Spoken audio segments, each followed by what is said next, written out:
हरे Krishna everybody. कैसे हैं आप सभी? नमस्कार। बोलिए योगेश्वर श्री कृष्ण भगवान की जय। 8 अध्याय पूरे कर लिए, आधा पड़ाव आज पूरा होने वाला है। 9वां अध्याय भगवत गीता का। भगवत गीता हमें जीने की राह दिखाने वाली गीता। बट आधे लोग पढ़ते ही नहीं है, आधे लोग समझ नहीं पाते, छोड़ देते हैं। कुछ समझ पाते हैं लेकिन अपने जीवन में उतार नहीं पाते। पता नहीं दोस्तों आपको इसे सुन के क्या हो रहा है, बट पिछले 9 दिनों से मैं बड़ा व्यथित हूँ। मैं बड़ा अ, चिंतन में हूँ।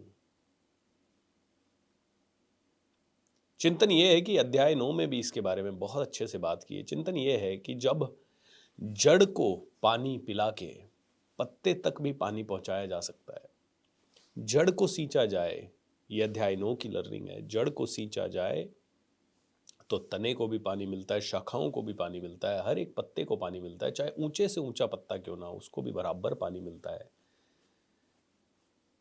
तो हम इतने मूर्ख क्यों हैं कि हम सिर्फ पत्तों पे ध्यान लगा रहे हैं। अध्याय 9 इसी चीज का वर्णन करता है। परम गुह्य ज्ञान, सबसे ज्यादा अच्छा ज्ञान और सबसे अच्छा, सबसे पावरफुल ज्ञान। भगवान श्री कृष्ण कहते हैं 90 अध्याय में कि भैया आपको मेरा ध्यान करना है, क्योंकि हर चीज का आदि और अंत मैं हूं। तुम कर्म भी करो तो तुम खुद नहीं कर रहे हो, मैं कर रहा हूं। उन कर्मों का फल भी मैं दे रहा हूं। सृष्टि को भी मैं चला रहा हूं, प्रकृति को भी मैं चला रहा हूं। आप देख लो, आप जिसे आसपास की प्रकृति कह रहे हो उसके परे जाओ। सारे ग्रह हवा में लटके हुए हैं, सभी एक दूसरे के आगे पीछे घूम रहे हैं। फिर उन ग्रहों के भी परे जाओ तो और बड़ी गैलेक्सीज दिखेंगी, और आगे जाओ तो और एक से ज्यादा गैलेक्सीज दिखेंगी। बोले अनंत है ये, और ये जो अनंत है ये मैं हूं। और तुम सिर्फ पत्ते का कलर देख के, अरे मेरा पत्ता हरा हो गया मतलब मैं खुश हूं, अरे उसका पत्ता सूखा है ठीक है, तुम देख ही नहीं रहे हो जड़ क्या है। दोस्तों पिछले 9 दिनों से मेरे अंदर तो बहुत उथल पुथल हो रही है। मुझे लिटरली लग रहा है कि हम और आप जो भाग रहे हैं कहीं ना कहीं पैसों के प्रति, हर चीज के प्रति, हम कितना गलत कर रहे हैं। अच्छा भाग रहे हैं वहां कोई दिक्कत नहीं है, ना भागने में दिक्कत है, ना पैसों की चाह में दिक्कत है।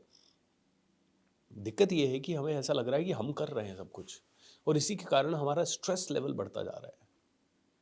हम कर रहे हैं या हम नहीं कर रहे हैं, हमारा स्ट्रेस लेवल। हम किसी भी चीज़ को पूजा की तरह नहीं कर रहे हैं, हम किसी भी चीज़ को ना आराधना की तरह नहीं कर रहे, किसी भी चीज़ में हमें शांति नहीं मिल रही है, हर रोज हम अशांत है।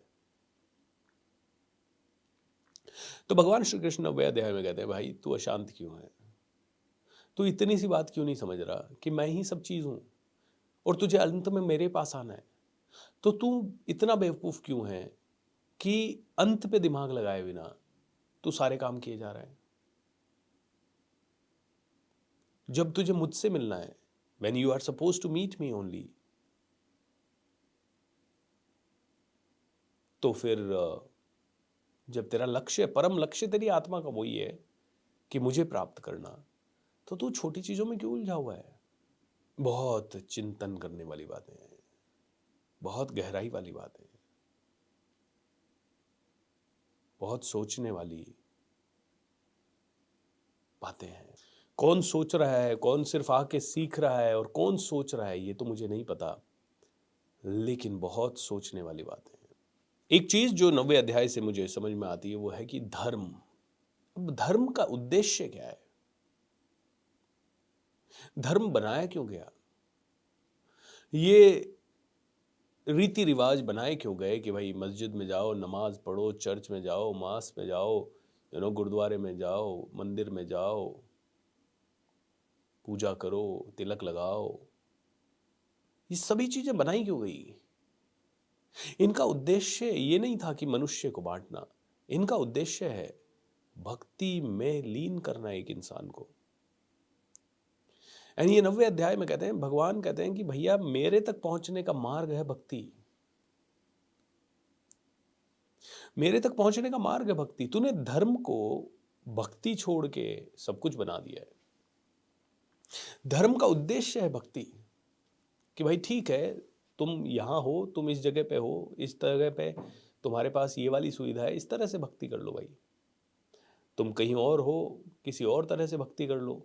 तुम अमेरिका में पैदा हुए हो, तुम्हें नहीं पता कि इंडिया में, नेपाल में या बांग्लादेश में कैसे भक्ति हो रही है, तो तुम कोई बात नहीं, वहाँ पे अमेरिका में जो तुम्हें समझ में आया उस तरह से भक्ति करो। तो वहाँ के किसी विद्वान को समझ में आया कि भाई चर्च जाना चाहिए, चर्च जैसी जगह बना दो, वहाँ से भक्ति हो।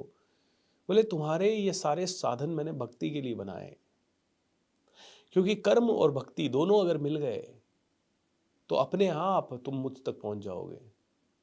लेकिन सिर्फ तुम कर्म ही करते रहे, भक्ति के रूप में कर्म नहीं किए, या कर्म को भक्ति नहीं माना और भक्ति के स्वरूप में मुझे याद नहीं किया, तो तुम कभी भी मुझ तक पहुंच नहीं पाओगे, तुम भटकते रहोगे। अब इसको थोड़ा सा हमारे जीवन से समझें। हमारा जीवन कैसा है, 1 मिनट के लिए समझिए। हमें किसी भी ऊंचाई पे पहुंचना है, हमें सीईओ बनना है, हमें आईपीएस ऑफिसर बनना है, आईएएस ऑफिसर बनना है, हमें राजनेता बनना है, जो भी हमें बनना है, क्या वो बिना भक्ति के संभव है? कर्म तो बहुत लोग कर रहे हैं, कई लोग राजनेता बनने के लिए कोशिश कर रहे हैं, कई लोग आईएएस बनने के लिए कोशिश कर रहे हैं, कोचिंग में भी जा रहे हैं, 10 घंटे पढ़ भी रहे हैं। लेकिन असल में बन कौन रहा है? असल में बन कौन रहा है? जो एक भक्त है, जो मतलब उसी में डूबा हुआ है, जो जिसको अर्जुन को जैसे मछली की आंख दिख रही थी, वैसे ही उसको उसके अलावा और कोई लक्ष्य दिख ही नहीं रहा है। भगवान कहते हैं तुम मनुष्यों के लिए क्या इतनी सी बात समझना मुश्किल है कि हर चीज धर्म के रास्ते से ही होगी। लेकिन आपका धर्म क्या है? आपका धर्म है जो आप कर रहे हो उसे पूर्ण रूप से भक्ति के रूप में करना। तो उसके बाद तुमने अगर भक्ति की तरह से की, तो तुम्हें सिर्फ उस एक चीज का स्मरण रहा, बाकी सब तुम भूल गए। और तुम पैसों को भूल गए। तुम पैसों को भूल जाओ, पैसों पे दिमाग मत लगाओ। तुम भूल जाओ तुम्हारे परिवार में क्या कमी है क्या नहीं है, उसको भूल जाओ। तुम ये भूल जाओ तुम्हारा सोशल स्टेटस क्या है। तुम ये भूल जाओ तुम्हें शादी ब्याह कैसे करने। तुम ये भूल जाओ कि तुम्हें घर कैसा बनाना है। ये सब चीजें भूल जाओ। तुम सिर्फ एक चीज पे फोकस रखो, जिसकी भक्ति करो। और वो क्या है? मुझे इस समय मेरे काम की भक्ति करनी है।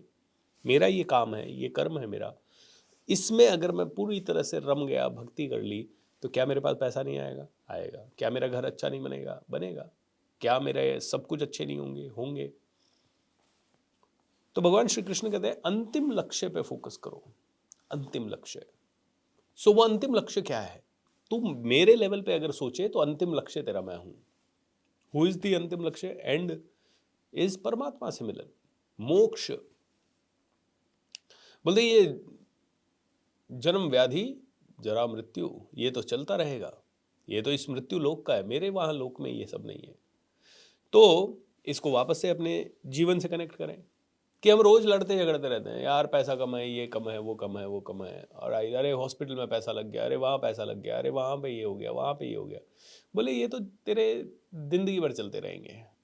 आप और मैं मनुष्य हैं। हाँ, हो सकता है हम सबके आसपास ज्ञान का, बोलते हैं तुम्हारे ऊपर माया का पर्दा पड़ा है भाई, सब कुछ माया से ढका हुआ है। इसीलिए तुम शायद हो सकता है मुझे ना देख पाओ, और जिस चीज़ को तुम देख ना पाओ उसके लिए तुम प्रयत्न ना कर पाओ, उतनी तुम्हारी चेतना का विकास हो या ना हो। बट एक चीज़ तो ज़रूर है, तुम अपने हर कर्म को भक्ति की तरह करो, और भक्ति की तरह करोगे ना तो अपने आप मुझ तक आ जाओगे। तो कौन सा कर्म करें? कि वो कर्म करो जो तुम्हारा रियल मूल पर्पस है, तुम्हारे यहाँ आने का, भेजे जाने का कारण है। तुम्हारे भेजे जाने का कारण ये नहीं है कि तुम लोगों को धर्मों में बांटो। तुम्हारे भेजे जाने का कारण ये नहीं है कि तुम थोड़े से पैसे को ही कामयाबी समझ लो। तुम्हारा भेजे जाने का कारण ये नहीं है कि तुम थोड़ी सी मटीरियलिस्टिक सक्सेस में ही अहंकार से भर जाओ। तुम्हारे भेजे जाने का परम उद्देश्य कुछ और है। बस उस पे फोकस करो, बाकी किसी पे फोकस मत करो। इस समय मैं फोकस करूँ यार आप लोगों से पैसा मिलेगा कि नहीं मिलेगा पता नहीं, तो ये मेरा अशांत हो जाएगा मन। I have to focus only on the agenda, and agenda क्या है, मैं जो मेरे को ये ज्ञान खुद को बहुत ज़्यादा अच्छे से आ जाए कि ये भगवत गीता क्या है, ये मेरा एजेंडा है। और मैं अगर किसी को भी समझाऊं तो किसी को भी ये थोड़ी बहुत समझ में आ जाए, थोड़ी बहुत, मुझे पता है कि जो मैं कर रहा हूँ उससे पूरी समझ में आना इसका मुश्किल है, लेकिन थोड़ी बहुत 1% भी समझ में आ जाए, और फिर मैं और बेटर बनूं, फिर मैं और समझाऊं, फिर मैं और बेटर। बस अगर ये चलता रहा तो पैसे भी आएंगे, लोग भी आएंगे, सब कुछ आएंगे। आप देखिए ना, जितने भी सिद्ध पुरुष है इस दुनिया के, वो पता नहीं कहीं पे भी जंगल में जाके बैठ गए। जैसे कि अगर हम बात करें कैंची धाम की, राइट, हमने सुना है कि स्टीव जॉब्स कैंची धाम गए थे, मार्क जुकरबर्ग कैंची धाम गए। अरे भाई, अमेरिका से खोजता खोजता कोई हिमालय के फुटहिल में आके खोज ले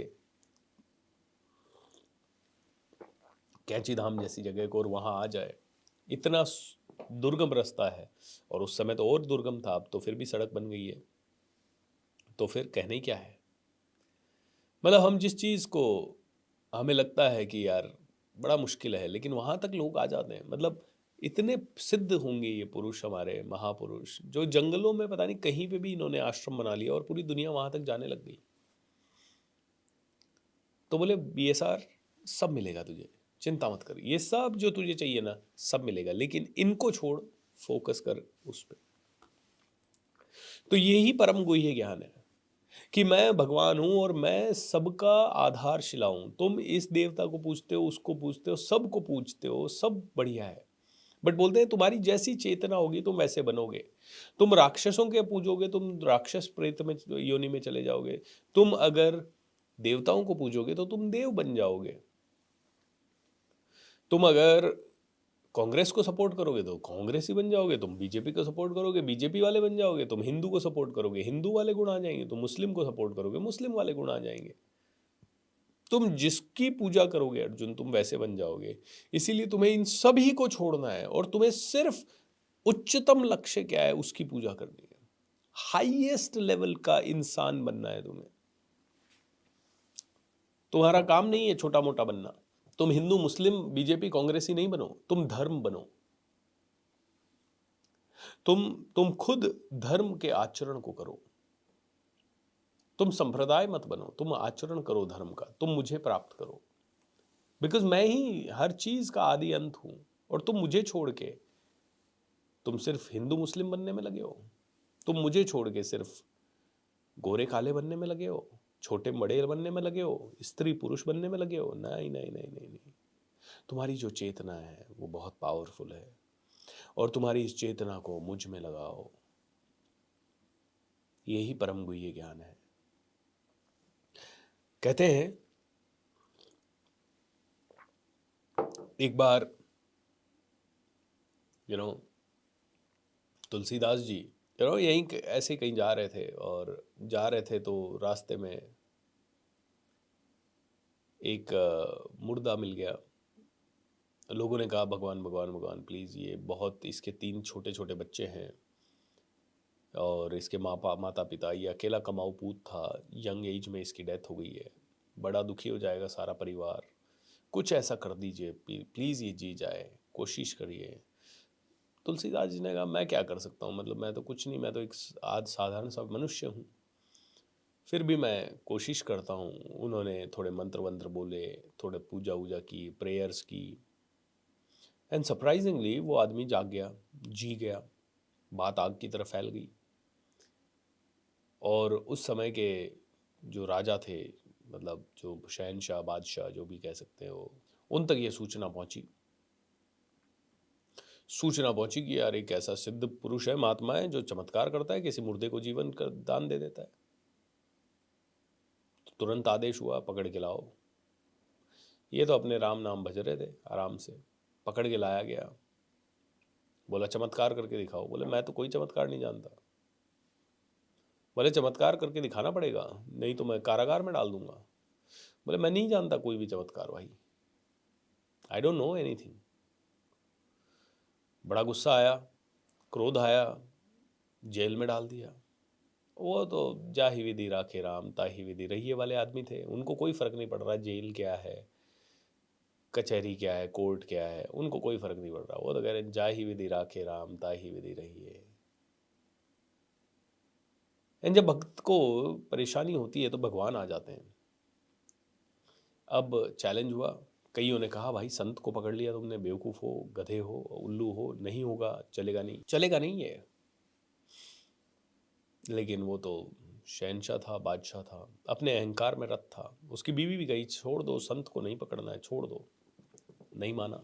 अचानक से पता नहीं पूरी सिटी में बंदरों का आतंक आ गया। हजारों बंदर एकदम आ गए, सिटी को तोड़ फोड़ करने लगे। बादशाह तक खबर पहुंची, भले वो साधु को, संत को पकड़ रखा है ना, उनको छोड़ दो भाई, उन्हीं के कारण हो रहा है। इधर तुलसीदास जी को छोड़ा गया, सारे बंदर पता नहीं कहाँ गायब हो गए, इतने बंदर थे ही नहीं आसपास कहीं। बोले जब आप अल्टीमेट का ध्यान करते हो, भगवान कहते हैं अर्जुन को 90 अध्याय में, अर्जुन निडर हो और पूरे वर्ल्ड में घोषणा कर दे कि मेरे भक्त का कभी अहित नहीं हो सकता। अर्जुन, मेरे भक्त का कभी अहित नहीं। थोड़ी सी देर के लिए परसेप्शन बन सकता है कि यार अच्छे आदमी को कष्ट हुआ, कष्ट हुआ, हो सकता है तुलसीदास जी को 15 दिन जेल में रहना पड़े, 1 महीना जेल में रहना पड़ा हो। बोले मेरा भक्त है ना, उसको कष्ट नहीं हो सकता, उसका अहित नहीं हो सकता। आपने वो कहानी सुनी होगी ना, जो हुआ अच्छा हुआ, सब बहुत अच्छा हो रहा है, सब अच्छे के लिए होता है। अकबर और बीरबल की कहानी है। बीरबल की आदत थी, जो हुआ अच्छा हुआ साहब। तो एक दिन अकबर तलवार, नई तलवार खरीद रहा था, तो उसकी धार को देख रहा था अपनी उंगली से, और उंगली कट गई और बीरबल के मुंह से निकल गया। जो होता है अच्छे के लिए होता है सब। अकबर को बड़ा गुस्सा आया, पागल हो गया ये, मेरी उंगली कट गई, मेरा खून आ रहा है, मैं दर्द में से चिल्ला रहा हूँ और ये कह रहा है जो हुआ अच्छा हुआ, जाल डालो इसको जेल में। उसको जेल में डाल दिया। जनरली बीरबल हमेशा बादशाह के साथ रहता था। बादशाह जंगल गया, शिकार खेलने चला गया। शिकार खेलने चला गया तो अपने लोगों से भटक गया, दूर दूर भटक गया तो एक कबीले वालों ने पकड़ लिया, बादशाह को बंदी बना लिया गया। कबीले वाले बादशाह की बलि देने को तैयार हो रहे थे। बलि की सारी तैयारियां कर ली गई एंड अंत में एक बुजुर्ग आए, उन्होंने निरीक्षण किया, बोले इसकी बलि नहीं दी जा सकती, नया लाओ। बोले क्यों? बोले इसकी अंगुली कटी हुई है, जो आदमी ऑलरेडी खंडित हो उसकी बलि नहीं दी जा सकती। बादशाह को छोड़ दिया गया।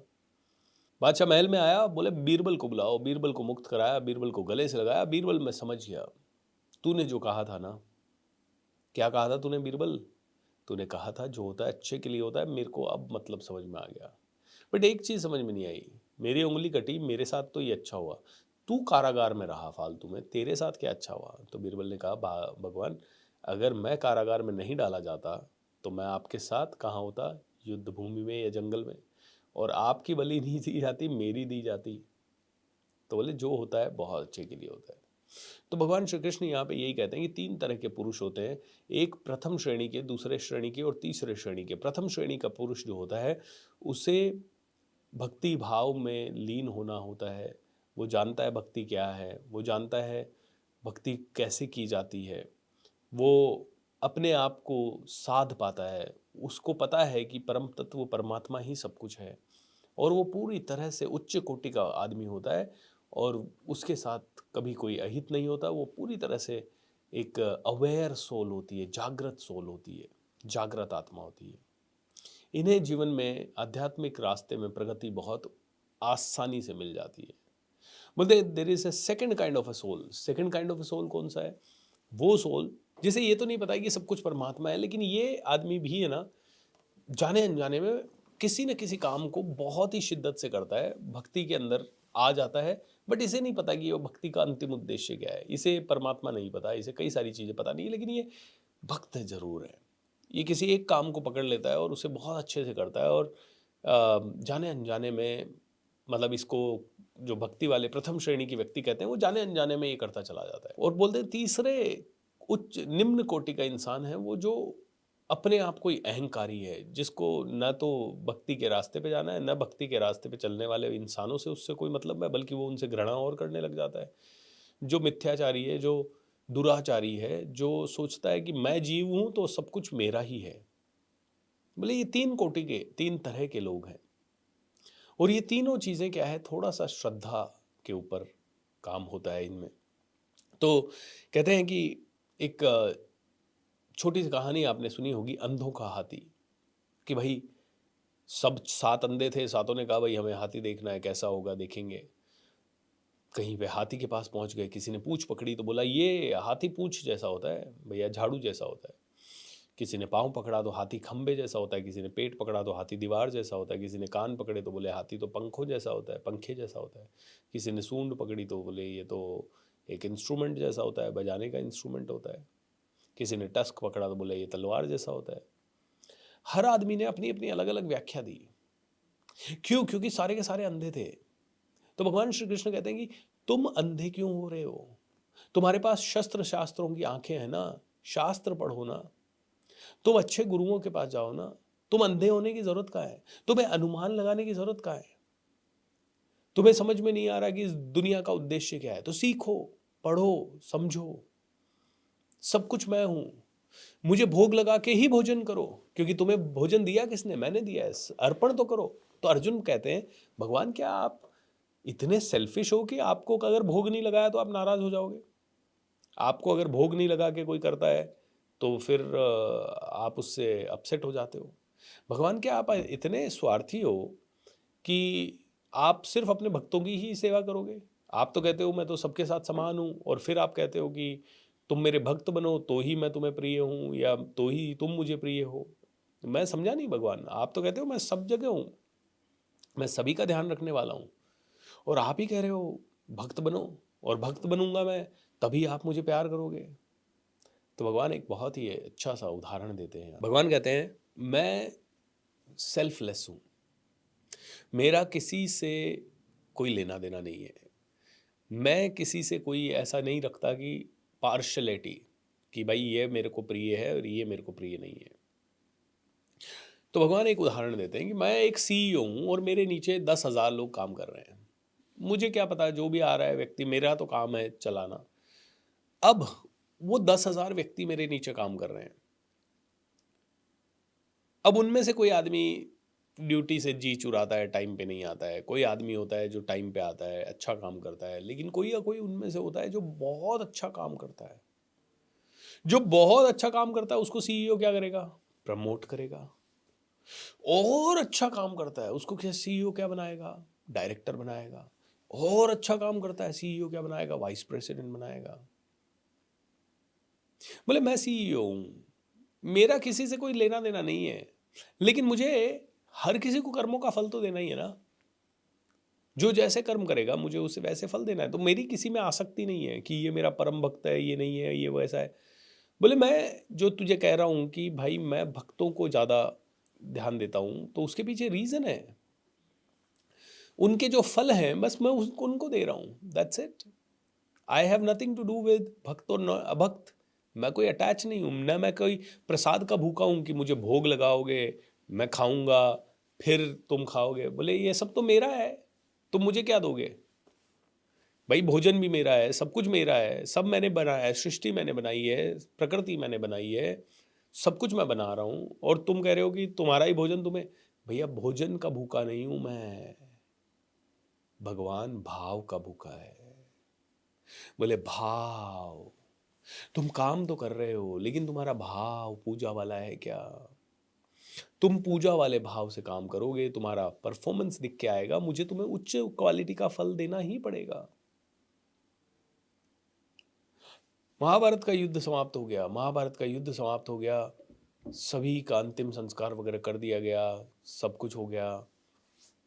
एंड युधिष्ठिर भगवान श्री कृष्ण मिलने के लिए जाते हैं, और देखते हैं कि श्री कृष्ण भगवान मेडिटेशन में बैठे हैं।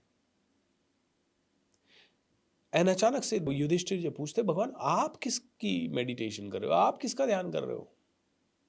बोले मैं मेरे भक्त का ध्यान कर रहा हूं। बोले what do you mean by that? कौन है भक्त आपका?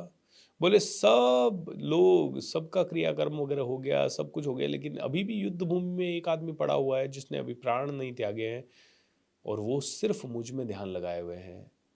वो है भीष्म पितामह। बोले वो मेरा ध्यान कर रहे हैं तो मैं उनकी चिंता कर रहा हूँ। एक सीईओ इम्पार्शियल है, लेकिन वो देखता है कि कोई आदमी पिछले 10 सालों से लगातार बहुत प्रयत्न करके आगे ला रहा है।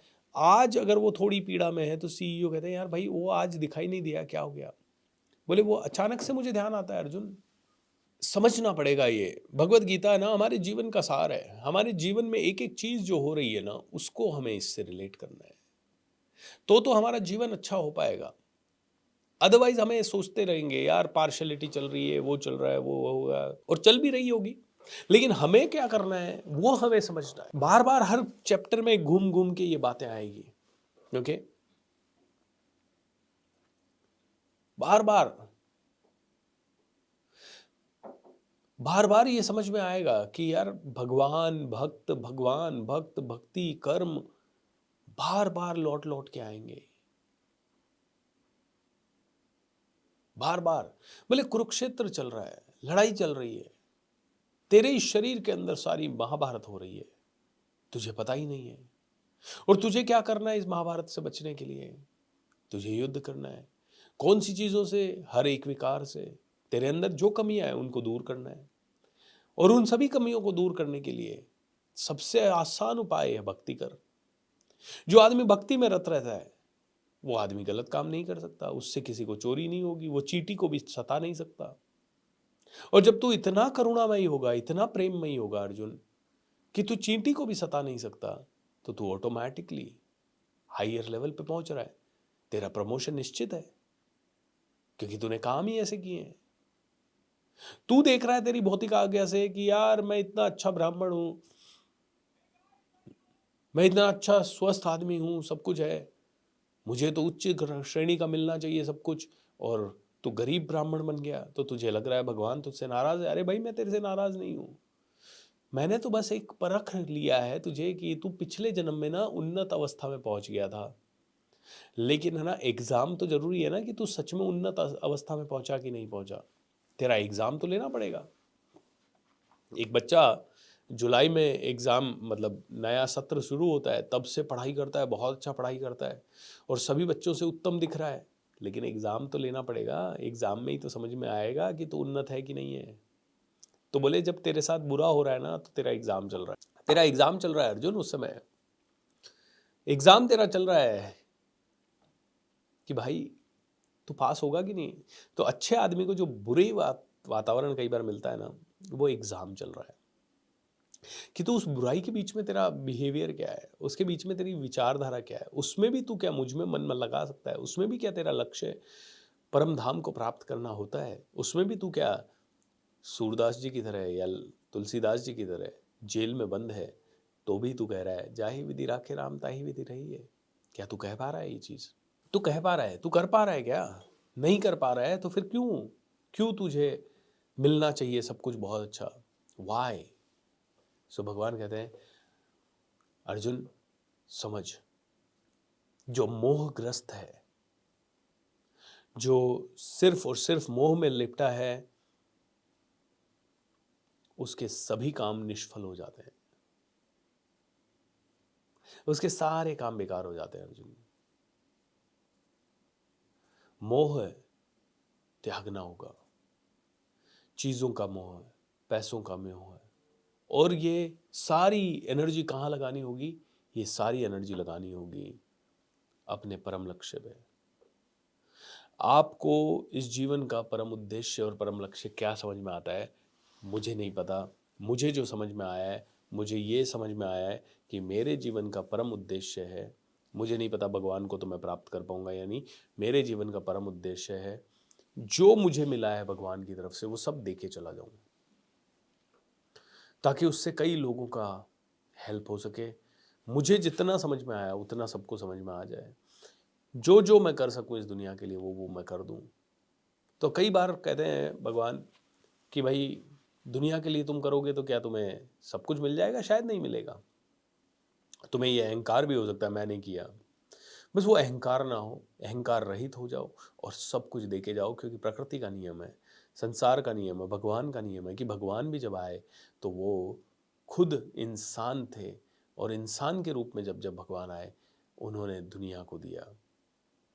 और दूसरी चीज, तो अर्जुन कहता है कि भगवान, अब आपने ये कहा, ये हजारों सालों पहले से कहा हुआ है, आपने कहा कि मैंने सूर्य को बताया, सभी को बताया, और आप मुझे भी बता रहे हो, लेकिन इतने सालों में ये फिर से आदमी तो अंधा हो जाता है, फिर आदमी वैसे ही जीता है, उसी तरह से माया के अंदर बन जाता है।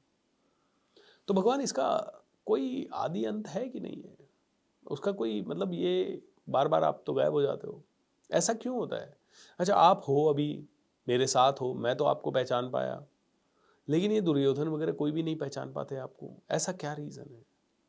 तो भगवान कहते हैं कि देखो, जब एक विद्वान आदमी मूर्खों के बीच में रहता है, तो मूर्खों को लगता है ये हमारे जैसे ही ये भी महामूर्ख है, और मूर्खों को ऐसा लगता है कि हम विद्वान हैं और ये बेवकूफ़ है। बोले इसीलिए मैं यहाँ हूँ, सबके सामने हूँ, लेकिन दुर्योधन ये नहीं मान रहा कि मैं हूँ, मेरा उपहास कर रहा है, मेरा मजाक उड़ा रहा है। मेरे बुआ का बेटा शिशुपाल मेरा मजाक उड़ा रहा था, मुझे गालियां दे रहा था। शिशुपाल का मैंने वध कर दिया, उसके बाद भी लोगों को समझ में नहीं आ रहा कि मैं कौन हूं। लोगों की बुद्धि में पर्दे पड़े हैं भाई अर्जुन, लोगों की बुद्धि में पर्दे पड़े हैं, और ये बुद्धि के पर्दों को हटाना है।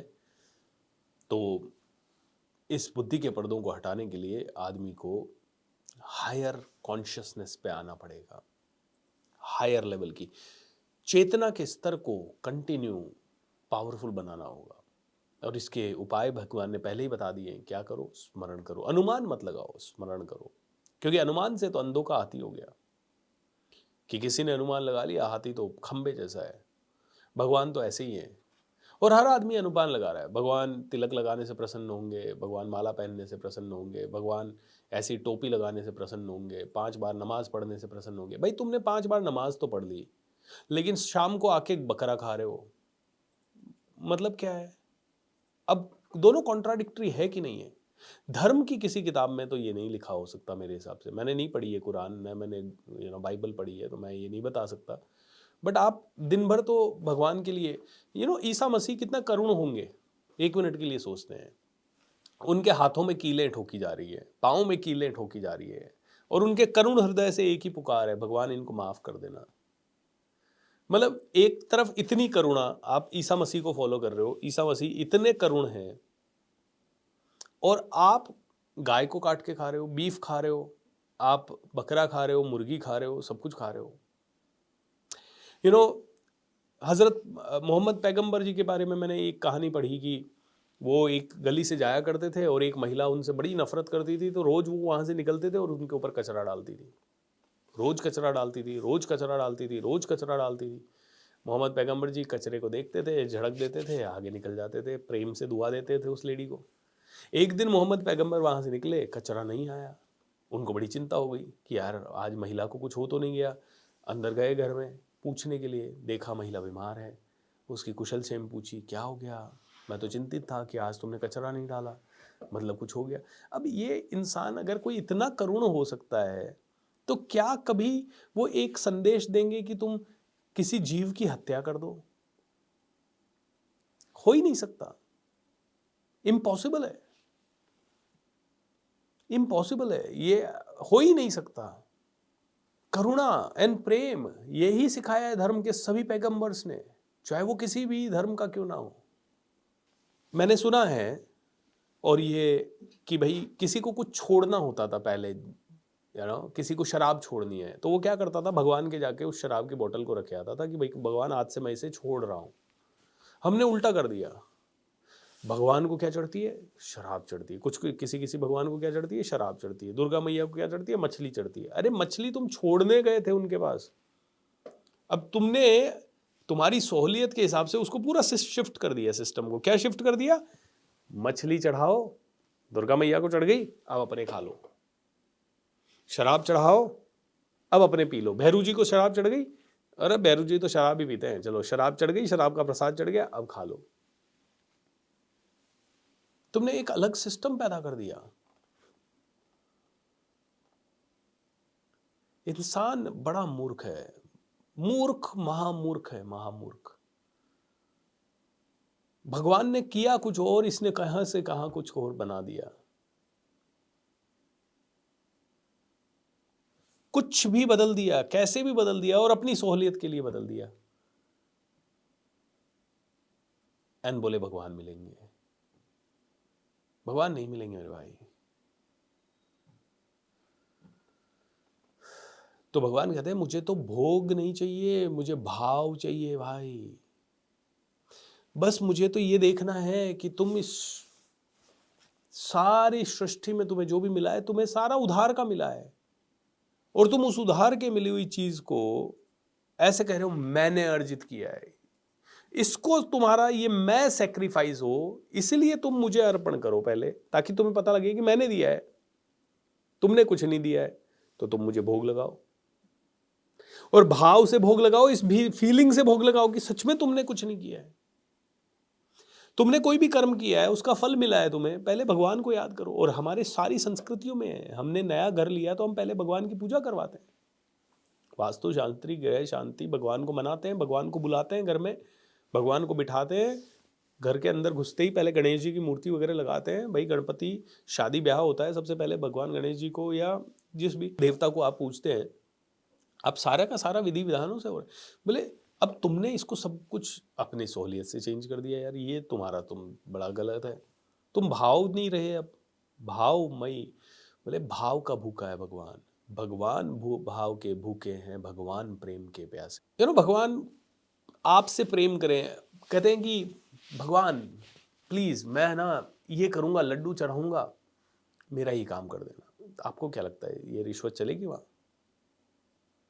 भगवान मैं आपके मंदिर में 4 बार परिक्रमा करके जाऊंगा, अगर आप मेरा ये काम कर दोगे तो। मतलब ठीक है, मत करना, तेरा काम क्या कर दोगे, मत कर परिक्रमा, भाग यहां से। भगवान भी ये सोचेंगे कि यार ये क्या है ये इंसान। भगवान कहते हैं कि जो भी काम होगा तेरे भाव से होगा, तेरे मन से होगा, तेरी शुद्धि से होगा। एंड क्योंकि भगवान कहते हैं कि मैं सुप्रीम कोर्ट के उस जज की तरह हूं जिसके पास 500 मुकदमे आते हैं, और उन मुकदमे में वो किसी को तो कहता है कि इसको भैया ये निर्दोष आदमी है, इसको पैसा दे दो। तो किसी को तो मेरे मुकदमे में पैसा मिल जाता है, किसी को मैं जेल भेज देता हूँ, किसी को मैं फांसी दे देता हूँ, और मुझे कोई खास फर्क नहीं पड़ता कि किसको फांसी हो रही है और किसको पैसा मिल रहा है। मैं तो शाम को आता हूँ, चैन से घर पे आके सो जाता हूँ। बोले मैं उस सुप्रीम कोर्ट के जज की तरह हूँ, इम्पार्शियल पूरी तरह से। मैं तो मुकदमा सुनता हूँ, मुकदमे के हिसाब से फल दे देता हूँ, मुकदमे के हिसाब से सब फल दे देता हूँ। तो भगवान कहते हैं कि तेरे सारे काम सफल हो जाएंगे अगर तू मुझ में समर्पण कर देगा तो, तू अगर ईगो रहित हो जाएगा तो, और तेरे सारे काम निष्फल हो जाएंगे अगर तू सिर्फ मोह में रहा तो। तूने पैसे का मोह किया ना तो तेरे पास पैसा आएगा लेकिन तेरे को और दुखी करेगा, और दुखी करेगा, और दुखी करेगा, और दुखी करेगा। इसलिए पैसों का मोह मत रख, पैसा एक बाय प्रोडक्ट है भाई। तू सिर्फ तेरे पर्पस पे ध्यान रखा, पैसा आया उसको इस्तेमाल कर उस सीढ़ी बनाने के लिए, बस इतना ही कर। पैसा चला गया दुखी मत हो, किसी ने चीट कर लिया दुखी मत हो, लोड मत ले, क्योंकि वो तेरा था ही नहीं, वो आया किसी तो कारण से आया और किसी के कारण से चला गया, कोई बात नहीं। लोड मत ले भाई, दुखी मत हो कि मेरा नुकसान हो गया, रो मत कि मेरा नुकसान हो गया। तू सिर्फ अपने कर्म पे ध्यान रख, तू अपने सिर्फ परम लक्ष्य पे ध्यान रख। परम लक्ष्य तेरा होना चाहिए भगवान के घर आना।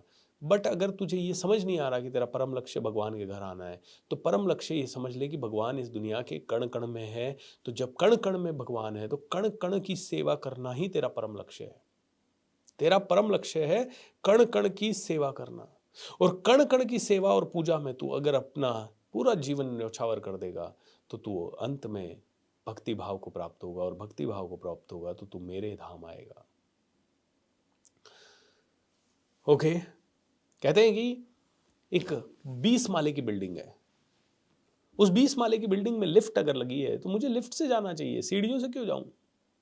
बोले तेरा प्रॉब्लम एक अलग है, पहले तू पैसा कमाएगा, फिर तू उस पैसे से तेरी फैमिली को सिक्योर करेगा, फिर तू भक्ति करेगा, फिर तू शायद पूजा पाठ करने की कोशिश करेगा, फिर तू थोड़ा बहुत अपने लाइफ को अध्यात्म में अपग्रेड करेगा, फिर तुझे अगले जन्म में फिर से ये प्रक्रिया दोहरानी पड़ेगी, फिर तेरा फिर टेस्ट होगा, फिर तेरे को दोहराने, ऐसे तेरे को 1000 जन्म लेने पड़ेंगे। भाई तू सीढ़ियों से क्यों जा रहा है? लिफ्ट का प्रयोग करना। और लिफ्ट क्या कहती है? सीधा बटन दबाओ ऊपर पहुंचो। भैया लिफ्ट से आ, लिफ्ट से आने का मतलब जड़ को सींच, पत्ते की तरफ क्यों ध्यान लगा रहा है? तू ऊपर बैठा है इसलिए पत्ता दिख रहा है तुझे, जड़ दिख ही नहीं रही है। जड़ दिख नहीं रही है तो तू कह रहा है जड़ में कहाँ ध्यान लगाऊं? बट है तो अल्टीमेटली जड़ ही ना। मूल तत्व पे आ जाओ। दोस्तों, मुझे नहीं पता कि आप और मैं भगवान को पा पाएंगे कि नहीं पा पाएंगे, बट मुझे एक मूल तत्व ये समझ में आता है कि हमें कुछ तो करना है यार इस दुनिया में जाने से पहले। We have to leave a legacy. We must really do something incredible with this life. ये लाइफ इतनी छोटी नहीं हो सकती कि हम कहें यार मेरा बच्चा पढ़ ले, मेरा घर चल जाए, मैं सिक्योर हो जाऊं, मेरे 4 प्लॉट हो जाए, मैं थोड़ा और फाइनेंस फाइनेंस फाइनेंस में अच्छा हो जाऊं। बिल्कुल वो सब ठीक है। सब तरफ दुनिया में यही लोग चिल्ला रहे हैं, फाइनेंशियली वेल्दी बनो, इंटेलिजेंट बनो, दिमाग लगाओ, पैसा। वो इसलिए क्योंकि इंसान हर जगह पैसा ही पैसा खोज रहा है, तो फिर ऐसे लोग भी मिलेंगे उसे जो उसे पैसा के लिए गाइड करेंगे। हम भी गाइड करते हैं, हमारे भी शाम के प्रोग्राम में आप आओगे तो सब में पैसे की बात होती है, ग्रोथ की बात होती है, लेकिन वो भौतिक ग्रोथ है। अल्टीमेट ग्रोथ क्या है? अल्टीमेट हैप्पीनेस क्या है? Ultimate happiness is to serve the others. सेवा। बोलते हैं भक्ति को भी आसानी से समझना है तो सेवा करो, सेवा में मेवा मिलेगा। तो सेवा में मेवा मिलेगा। तुम अगर दान दे रहे हो तो ये मत सोचो कि तुम दान दे रहे हो, तुम ये समझो कि मुझे भोग लगा रहे हो। तुम ये अहंकार से नहीं, मेरा नाम है आया क्या लिस्ट में, मेरी तख्ती लगी क्या, तो वो दान नहीं है। तुम दान ये देख के सोचो कि मैंने कमाया और मैं दान दे रहा हूं, तो तुम गलती कर रहे हो। तुम दान भी दे रहे हो तो ऐसे दो कि प्रभु का था और प्रभु को दे दिया। दीन दुखियों की सेवा में ही प्रभु है। बोलते हैं सेवा कर भाई, सेवा करेगा तो तू मुझसे मिलेगा। तो अर्जुन निडर होके ये अनाउंसमेंट कर दे, मेरे भक्त का कभी अहित नहीं हो सकता।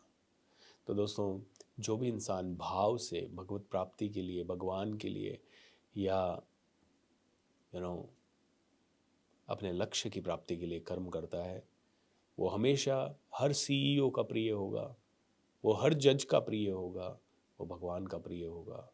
एंड उसे हमेशा वो मिलेगा जो उसकी जीवन को आगे बढ़ा सकता है। बोलिए योगेश्वर श्री कृष्ण भगवान की जय। दोस्तों, एक एक अध्याय को समझना बहुत जटिल है, सच बताता हूं, क्योंकि घूम घूम के वही बातें आती है, लेकिन अलग अलग तरह से आती है और अलग अलग भाव में आती है। और हम सेकंड अध्याय में ये चर्चा कर चुके हैं कि गीता का सार है। क्या है गीता का सार?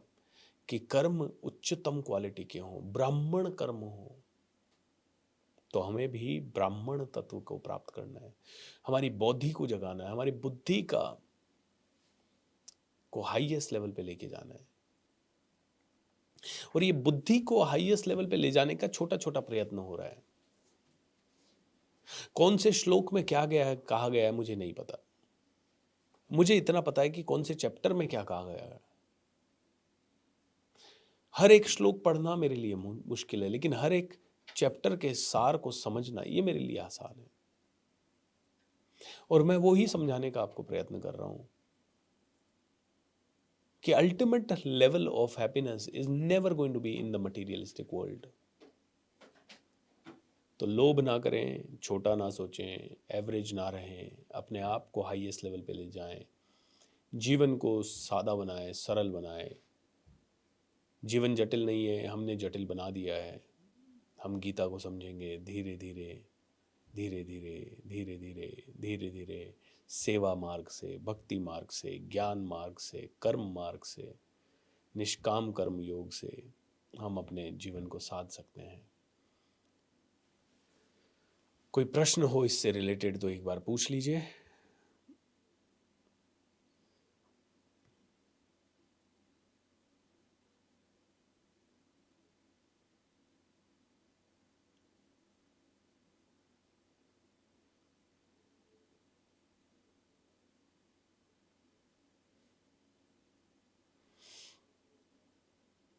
IBC आकाश अलोने, बड़ा बिजनेस कहते हैं सर मैं आपको भगवत प्राप्ति के लिए सिंपल स्टेप दे दूंगा। अभी आईबीसी के मालिक को ज़रूरत है थोड़े सिंपल स्टेप्स की।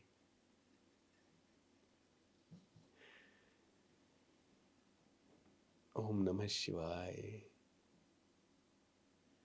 परमात्मा हमारा बाप है, पिता है और उससे कुछ नहीं छिपा है, लेकिन वो सर्वव्यापी नहीं है, कण कण में नहीं है। जितेंद्र जी, मुझे नहीं पता कौन इसके बारे में क्या कह रही है, मैं तो सिर्फ भगवत गीता इसके बारे में क्या कह रही है उससे कह रहा हूँ। आप कह रहे हैं ब्रह्म कुमारी ये कहती है कि परमात्मा कण कण में नहीं है। अब ये ब्रह्म कुमारी जी ने ये कहाँ से ज्ञान प्राप्त किया है मुझे नहीं पता। मैं तो एक ग्रंथ पढ़ रहा हूँ भगवत गीता, मैं उसी को समझना चाह रहा हूँ और उसके हिसाब से ये व्याख्या कर रहा हूँ। एंड देखिए, हर आदमी अपने अपने हिसाब से व्याख्या करता है। हर किसी की समझ का स्तर, शायद हमारी समझ का स्तर अभी उतना नहीं है जितना ब्रह्म कुमारी का है। वो ये क्यों कह रहे हैं उसको हमें और समझना पड़ेगा। बट यहाँ पे मैं थोड़ा सा और ज़्यादा पावर, मुझे जो समझ में आ रहा है मैं आपको बता रहा हूँ, सो प्लीज़ डोंट माइंड। कोई हमारे दिल को हमेशा चोट पहुंचाए तो क्या करें?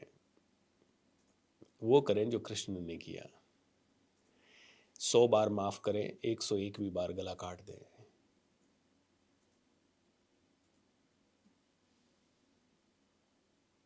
कोई हमें चोट पहुंचाए, बट अब गिनने मत बैठना 100 हुआ क्या है ना।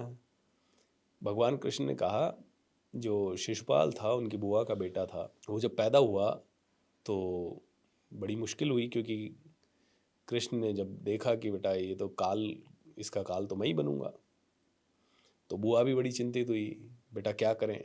तो बुआ को उन्होंने कहा चिंता मत कीजिए, ये मुझे जब भी गालियां देगा ना मैं सह लूंगा इसकी। अगर इसने एक बार में मुझे 100 गालियां दे दी ना, फिर मैं इसका वध कर दूंगा। तो शिशुपाल बचपन से भगवान को गालियां देता था, बचपन से। और जिस दिन उसका वध हुआ उस दिन भी लोग कह रहे थे भाई सुन 99 हो गई, सुन सुन सुन 99 हो गई, अभी रुक जा। वो तो आवेश में 100, अरे भाई अभी भी रुक जा, अब 101वीं पे तेरा वध हो जाएगा। अब 101वीं दे देता है वो।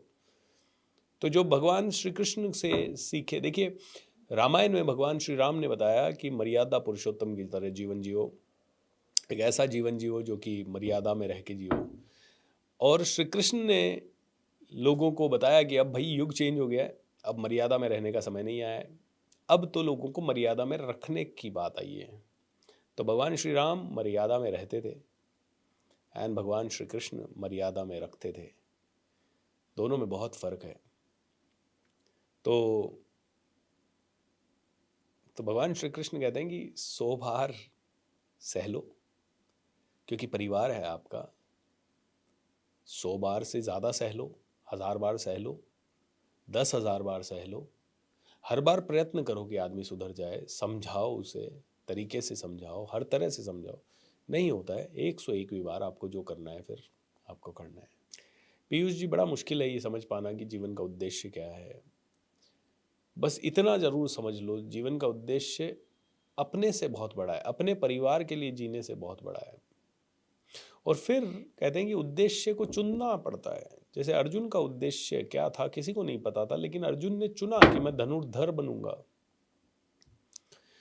भीम ने चुना कि मैं गदाधारी बनूंगा। तो ये चुनाव होता है, और वो चुनाव में धनुष भी तब उठना चाहिए जब दुनिया के लिए धर्म की स्थापना करनी हो, और गदा भी तब उठना चाहिए जब धर्म की स्थापना करनी हो। और धर्म क्या है? सही मार्ग पे चलना। सही मार्ग क्या है? ये सभी लोग ये समझें कि कर्म करना होगा, लेकिन उनके फल हमारे नहीं है। हमें तो दिन रात काम करना है। हमें तो एक जीवन में जब से आँख खुले तब से परमात्मा की भक्ति में लग जाओ। और भक्ति कैसे करनी है? सेवा करते समय। तो कोई भी सेवा पकड़ लो, तुम्हें जानवरों की सेवा करनी है, तुम्हें लोगों को रोजगार देके उनकी सेवा करनी है, लेकिन तुम क्या करते हो? हर चीज़ को अर्थ से जोड़ते हो। तुम नाम सेवा सेवा जपते हो लेकिन तुम्हारा ध्यान अर्थ अर्थ होता है, मतलब पैसा पैसा पैसा पैसा होता है। बोले वो चीज़ ठीक नहीं है। हर एक व्यापारी सोचता है देखो मैं तो कितनी बड़ी सेवा कर रहा हूँ, मैं तो लोगों को रोजगार दे रहा हूँ। भाई ठीक है, तुम रोजगार दे रहे हो वो तो बात है, लेकिन तुम सच में क्या सेवा करने के भाव से रोजगार दे रहे हो? नहीं। तुम्हारा भाव है तुम्हारे भंडार बढ़ जाए, तुम्हारा घर बड़ा बन जाए, तुम्हारे तो सही कुछ भी नहीं है और गलत कुछ भी नहीं है पीयूष जी। आपको जो रास्ता समझ में आ जाए वो सही है, लेकिन वो सेवा का मार्ग हो, खुद से ऊपर हो, उसका उद्देश्य खुद से ऊपर हो।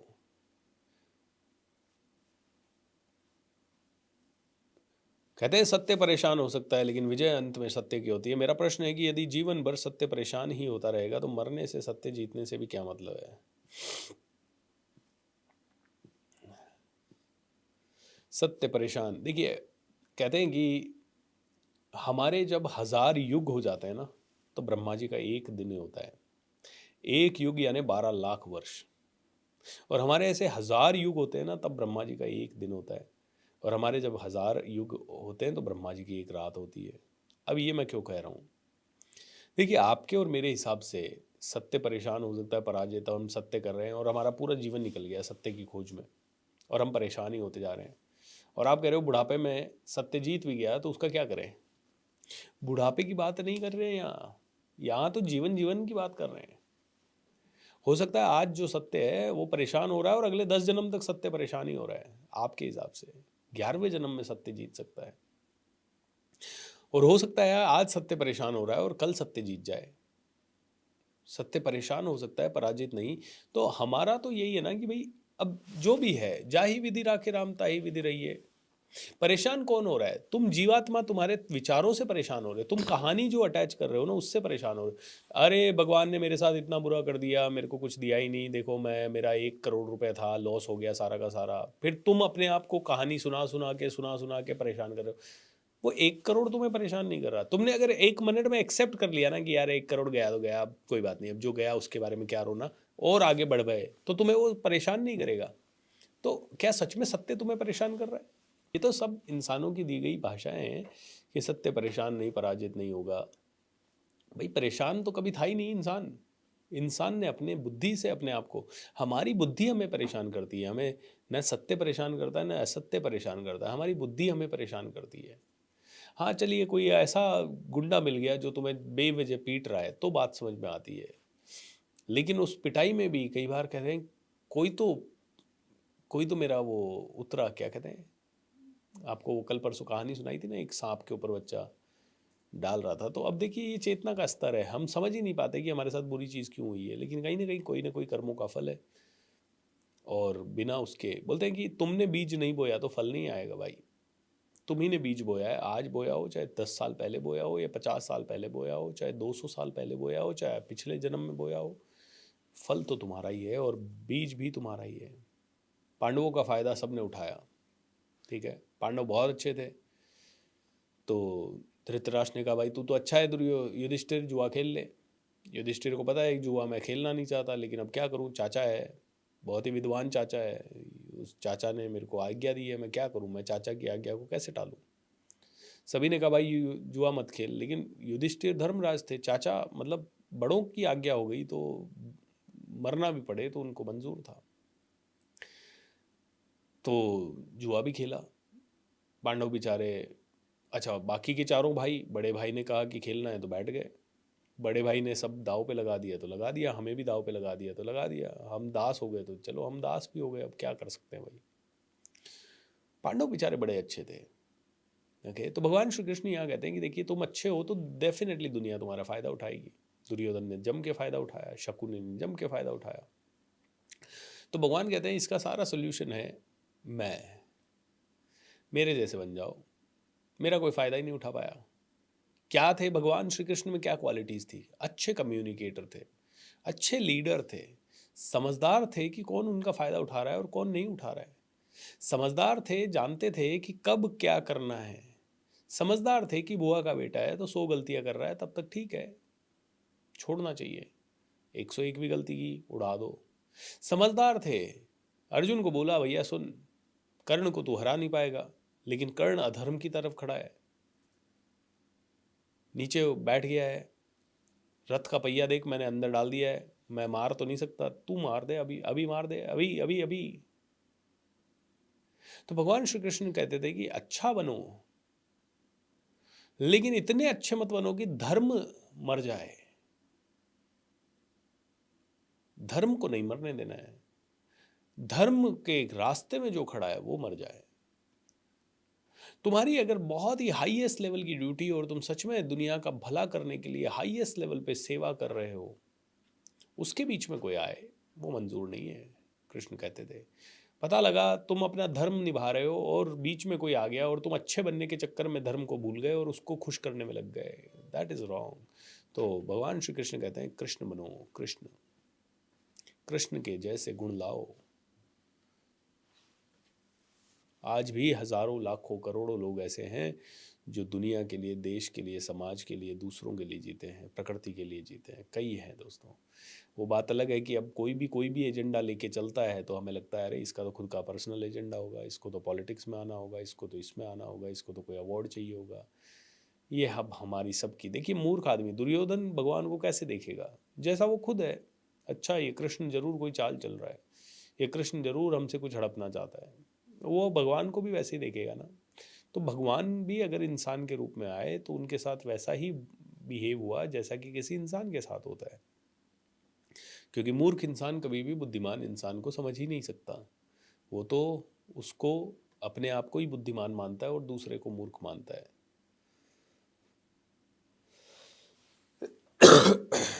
तो बस इनका छोटा सा है, सकारात्मक रवैया अपनाएं, सेल्फलेसली दुनिया के लिए कुछ करें और बी ऑनेस्ट। ठीक है, धीरे धीरे अपनी आगे बढ़ेगी ज़िंदगी। हम दुनिया को कहते हैं when you support the world selflessly the whole universe supports you endlessly.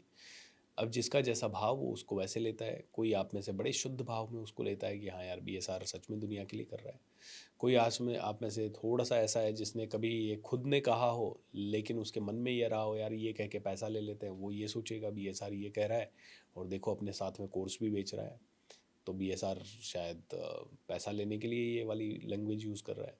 कोई कोई का भाव बहुत ही दुष्ट होगा, बोलेगा बस ये सब बकवास है, कुछ नहीं होता है, सब पैसे की दुनिया है। ओके, तो आदमी वो वैसा भाव लेगा। जिसका जो भाव है वो उसके हिसाब से देखेगा दोस्तों दुनिया को, और हम किसी के भाव को एकदम से बदल नहीं सकते। ऑलराइट, और इसीलिए हमें तो ऑनेस्ट रहना है। तो हम ऑनेस्टली कहते हैं कि भाई हम इतना सब कुछ करते हैं तो उसके लिए पैसा भी लगता है, तो हम पैसा कमाते भी हैं। और आपको भी पैसा कमाना चाहिए, क्योंकि जब एक अच्छा आदमी पैसा कमाएगा तो बहुत अच्छे काम करेगा दुनिया के लिए एंड फिर आगे बढ़ेगा। चलिए, बोलो श्री कृष्ण भगवान की जय। God bless you and take care. Thank you so much. Bye bye.